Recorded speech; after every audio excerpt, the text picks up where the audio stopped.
I'm blind, but I just saw something in the darkness. I fully lost my sight 20 years ago, so imagine my initial euphoria, after 2 decades of living in a blackened world, upon seeing something on last night's walk home. A miracle, you might think. Though this may beggar belief, I hope I never see anything again. My guide dog, Ted, tugged the lead to say we should continue walking home, but I was transfixed by a red pinprick in the distance. Now, without offering too graphic a description of my childhood injury, my eyes are non-existent. This isn't a case of partial blindness. I don't see lights, shadows, or shapes. I have spent 20 years in absolute darkness without hope of ever seeing anything again. And yet, inexplicably, a red shape loomed on the horizon. How? Equally excited and shocked, I diverted from my daily path and headed towards the first thing I had seen since the age of 10. Ted whined grumpily, confused by our sudden detour, but he begrudgingly led me along winding streets, far from the ceaseless chatter and loud vehicles of the city. It took about 15 minutes of walking, into the depths of what I assume must have been a sleepy neighborhood, for the red speck on the horizon to grow into a distinguishable shape. It was a house, a red-bricked new build sitting in the midst of the endlessly black void that had been my entire world for so many years. And after another 15 minutes of walking along seemingly endless roads, we were finally standing before the mysterious building. Ted growled, and I felt the lead move in the opposite direction as he tried to guide us back the way we came. "I can see it, boy," I whispered tearfully. "Tell me you see it too. I'm not crazy, am I?" Ted started barking and yanking more assertively on the lead, but I gripped tightly and pulled him towards the house, before stumbling painfully into something metallic. I fumbled with my free hand, fairly certain that I'd found the house's front gate.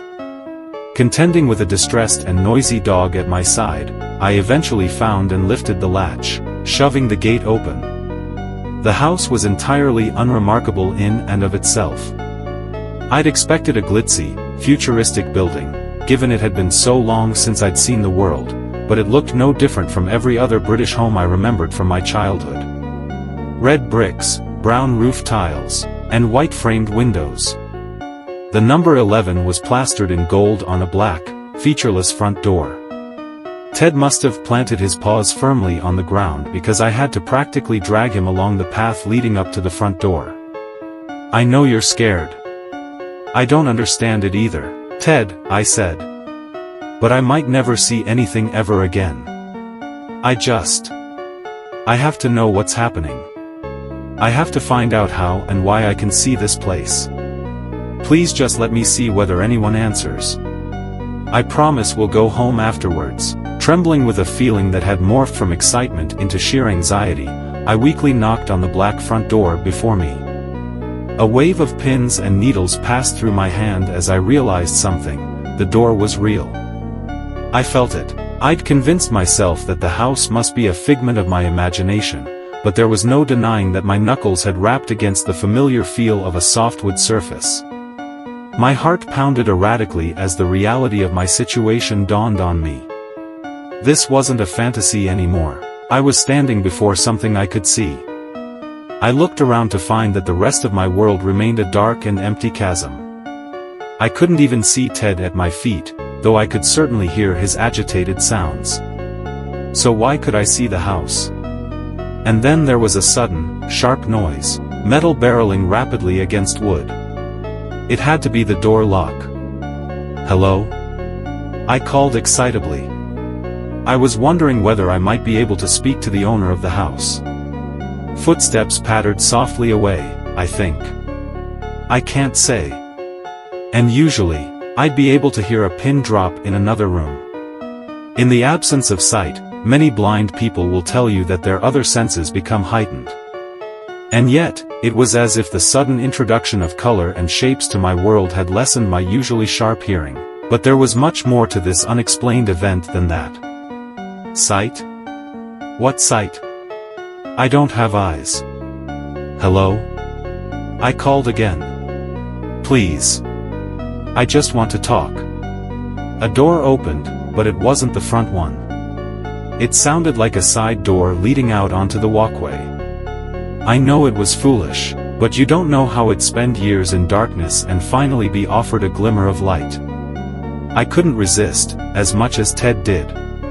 Stumbling across the front lawn, tripping over a bramble-ridden bush, I made my way around to the side of the property.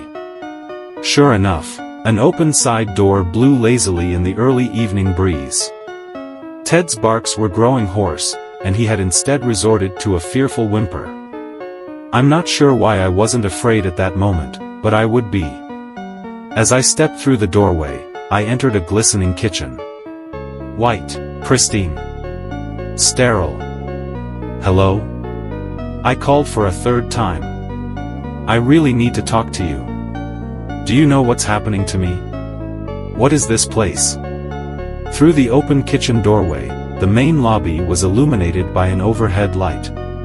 Ted stood invisibly beside me, but I could see every part of the house itself, every furnishing and light fixture, and that included the reflection in the tall mirror hanging in the entryway.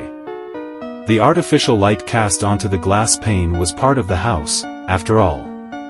And so, for the first time in 20 years, I saw myself and the uncertain little retriever beside me. The last time I'd seen my face, I was a child. But before me stood a bearded man with a weary face and 2 glass eyes. I couldn't quite make the connection that I was looking at myself. Stroking my beard thoughtfully, I took slow strides towards the mirror.